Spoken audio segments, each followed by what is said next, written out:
Bonjour et bienvenue sur Medi 1 TV. Vous êtes commerçant et le transport d'un conteneur de la Chine vers le Maroc ou vers tout autre pays, notamment africain, vous coûte 2, 3, voire 4 ou 5 fois plus cher. Et vous, simple consommateur, vous avez constaté une hausse considérable des prix de certains produits. Eh bien, tout cela, c'est à cause de la flambée inédite des prix du transport maritime. Comment expliquer cette augmentation historique des tarifs et quelles solutions face à cette réalité qui coûte cher aussi bien au budget des États qu'à la poche donc des consommateurs?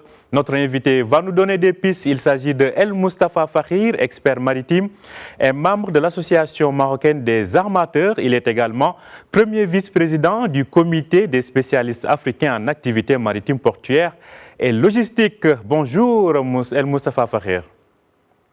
Bonjour, cher Omar.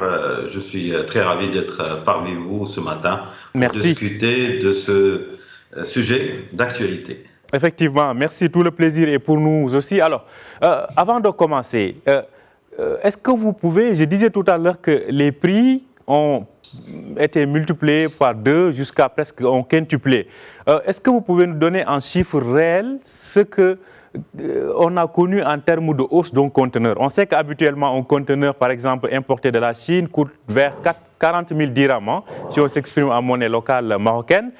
Est-ce que vous pouvez nous donner une estimation ou bien un constat de ce que vous avez fait en termes de hausse des prix de transport du conteneur? Alors, je peux vous dire que nous sommes dans une situation exceptionnelle. C'est vrai que la pandémie est une situation exceptionnelle, mais dans le fret maritime, jamais de mémoire d'opérateurs de transport maritime, on a vu cela.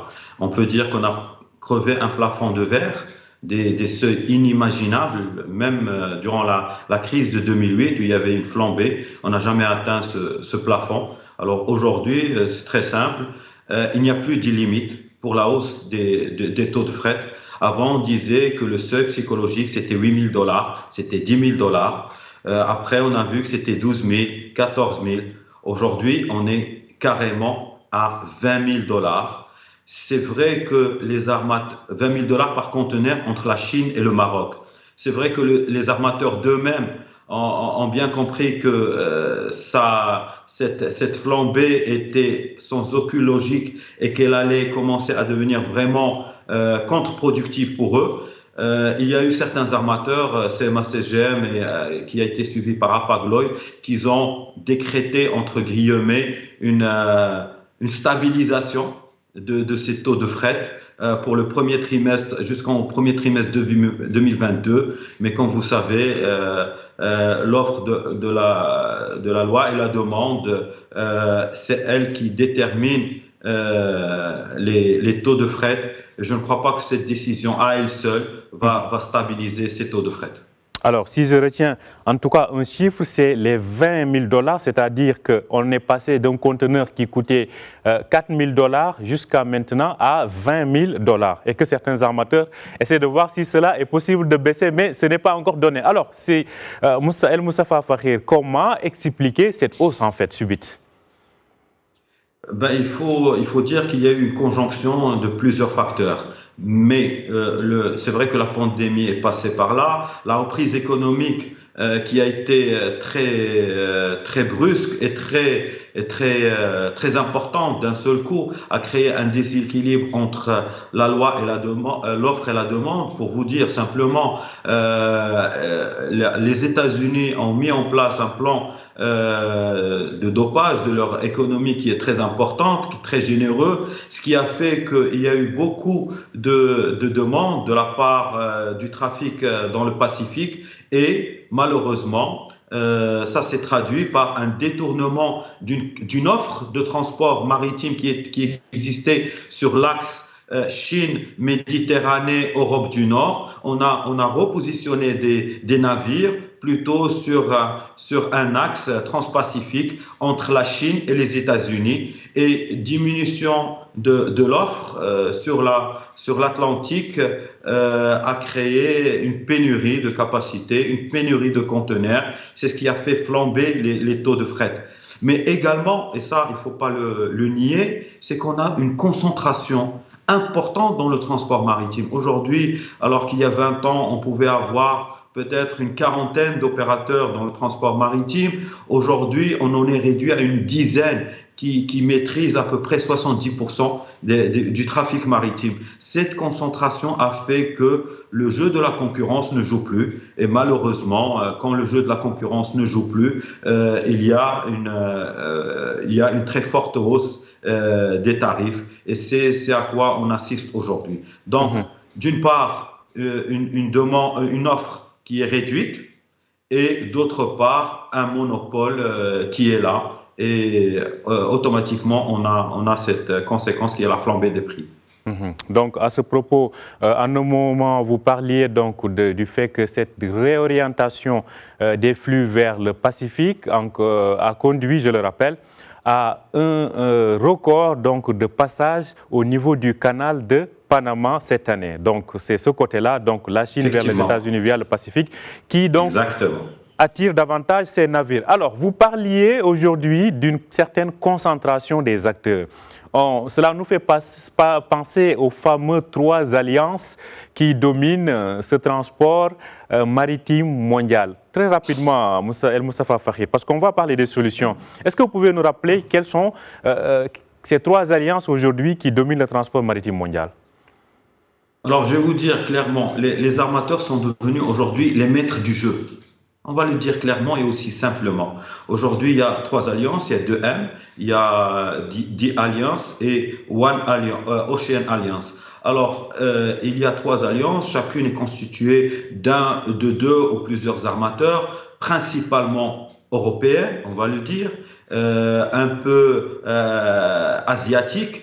Les Asiatiques qui sont les Chinois, les Sud-Coréens et les Japonais se sont greffés à des compagnies maritimes européennes que sont le trio de tête, que sont MSC, Maersk et CMA CGM pour constituer des alliances. Pour vous dire que même les Asiatiques qui sont les maîtres du jeu dans le commerce international ont été obligés de faire des alliances avec les maîtres du jeu européens qui sont les Maersk, CMA CGM et MSC pour garantir les flux de leurs marchandises. Alors aujourd'hui, ces alliances, elles poussent vers une intégration horizontale et verticale. Ça veut dire qu'aujourd'hui, les armateurs ne font plus que le transport maritime. Ils intègrent de plus en plus des activités logistiques dans le transport routier, dans la logistique, et elles essaient d'abuser de cette position dominante pour imposer de nouvelles logiques de la chaîne de valeur logistique. D'ailleurs, on a entendu récemment que Maersk était en train de carrément exclure les commissionnaires de transport, les freight forwarders de la chaîne logistique et qu'aujourd'hui, Maersk voulait avoir affaire aux clients directs. Ça veut dire que de bout en bout de la chaîne logistique, on va avoir des armateurs. Ils sont présents dans les terminaux, ils sont présents dans le transport maritime. Ils veulent être présents de plus en plus dans ce qu'on appelle les inland services, les services terrestres, à savoir le transport routier, le stockage, la livraison. Et ça va créer des situations de monopole de fait qui ne pourront qu'être dommageables pour le consommateur final et pour la compétitivité des entreprises. Parce alors, on va parler, si vous me permettez, pour aller vite, on va parler du cas du Maroc. Le Maroc s'est retrouvé parmi donc, ces pays qui payent cette facture-là. Comment expliquer que le Maroc, qui n'est pas le seul pays à être touché, comme je le disais, en fasse partie? Est-ce l'absence d'un pavillon national? Est-ce une faible demande, en tout cas en produits importés? Comment expliquez-vous cela, El Moustapha Fakhir? Alors, le Maroc est fortement importé. Alors, quotidiennement, d'ailleurs, la SMEX est sortie récemment avec... La SMEX, c'est l'Association marocaine des exportateurs, vous voulez dire? Exactement. Elle est sortie récemment pour dénoncer cet état de fait. Aujourd'hui, les exportateurs, les importateurs marocains sont dans une situation vraiment très inconfortable. Je peux vous dire qu'au niveau de beaucoup d'industries au Maroc, il y a carrément des arrêts de travail, parce qu'il y a un manque d'approvisionnement en matières premières. Des industriels, notamment l'industrie automobile, est très touchée par cela. Nous le retrouvons également, il y a une sorte d'inflation importée à travers le transport maritime qu'on retrouve dans la hausse des produits de base. D'ailleurs, les citoyens le sentent dans leur quotidien, et beaucoup de cette inflation, de cette hausse des prix des matières de base est due à l'augmentation des prix du transport maritime. Beaucoup d'arrêts de chaînes aujourd'hui, on le constate à Tanger et l'industrie exportatrice, beaucoup d'usines au Maroc ont été obligées de baisser significativement leur activité. Aujourd'hui, le Maroc est touché de plein fouet, et on va le voir également au niveau de la balance des paiements. C'est vrai qu'au niveau de l'office d'échange, on n'a pas encore arrêté les chiffres, mais je peux vous assurer que cette année, elle va être très salée en termes de sortie de devises pour le service transport maritime. Donc, le Maroc, j'ai envie de dire, a mal à sa logistique. Et c'est malheureux parce qu'aujourd'hui, le secteur logistique au Maroc est un driver, est un élément important de la compétitivité du Maroc et de son économie. Alors, face à cette situation, quelles sont les solutions aujourd'hui à mettre en branle pour permettre au Maroc non seulement de tirer son épingle du jeu dans le transport maritime, mais aussi de maîtriser cette chaîne logistique? Quelle place pour le Maroc sur la chaîne logistique? Alors, excusez-moi, je vais faire un peu d'analyse géopolitique. Alors, la logistique est en même temps le point fort et le point faible du Maroc. Je m'explique. Et l'actualité d'aujourd'hui nous renseigne un peu sur le sujet. Aujourd'hui, c'est le premier jour où le fameux gazoduc Maghreb-Europe éclot pour la première fois. Alors, ce gazoduc, c'est quoi? C'est de la logistique. C'est qu'aujourd'hui, le Maroc, en voyant la carte, tout le monde sait que le Maroc est le hub logistique de la Méditerranée et pour son continent africain. Malheureusement, beaucoup de pays nous envient cette position géographique, nous envient cette compétitivité logistique. Et beaucoup de pays ne sont pas très contents de voir que le Maroc, ce hub logistique, à travers le gazoduc Maghreb-Europe, à travers le complexe portuaire de Tanger-Med, à travers le poste frontière de l'Guergueret et tout ce qui peut assurer comme continuité pour le transport routier entre l'Europe et l'Afrique. L'aéroport de Casablanca est un hub logistique majeur pour le transport de personnes. Tout cela, c'est des éléments qui font que le Maroc est au centre de la logistique régionale. J'ai envie de dire à nos partenaires, au lieu de voir au Maroc un concurrent, c'est le Maroc qui apporte de la compétitivité logistique à son continent. Grâce au port de Tanger-Med, le continent africain est relié à plus de 170 ports. Grâce à la compétitivité logistique, et nos partenaires comme l'Espagne et la France, on a pu attirer des industriels de l'industrie automobile importants. C'est aujourd'hui, le Maroc apporte de la compétitivité logistique à sa région, mais malheureusement, ses partenaires, ils ont un peu peur de ce que le Maroc peut faire si sa logistique prend tout son élan. Et là, je reviendrai au nouveau modèle de développement. Je crois que la commission spéciale pour le nouveau modèle de développement a été très pertinente en listant parmi les projets stratégiques que devait mettre en œuvre le Maroc. C'était un projet de compétitivité logistique parce qu'aujourd'hui, le Maroc de demain, soit il est logistique, soit il ne l'est pas. Pas uniquement en faveur de son économie, mais également en faveur de ses partenaires et de ses voisins. Nos voisins doivent comprendre que la chance qu'a le Maroc dans la logistique est une opportunité également pour eux. Il faut ouvrir les frontières terrestres. Il faut, chacun doit se positionner dans la chaîne de valeur mondiale. Le Maroc s'est très bien positionné dans la chaîne de valeur mondiale logistique et ses partenaires doivent en profiter. Alors, peut-être une dernière question, El Moustapha Fakhir.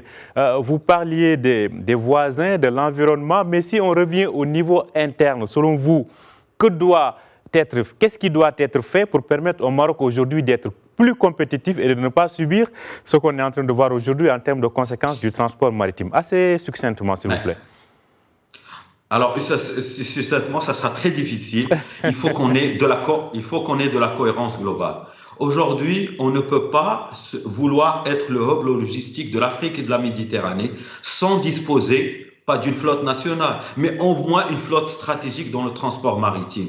On ne peut pas se réclamer comme étant le hub logistique méditerranéen et africain et sans avoir une politique logistique inclusive où le privé cohérente, parce qu'aujourd'hui, et c'est là où ça fait mal, la stratégie logistique nationale a péché par manque de gouvernance, par manque d'inclusivité entre secteurs privés. On avait débuté avec la stratégie nationale logistique avec un beau partenariat public-privé.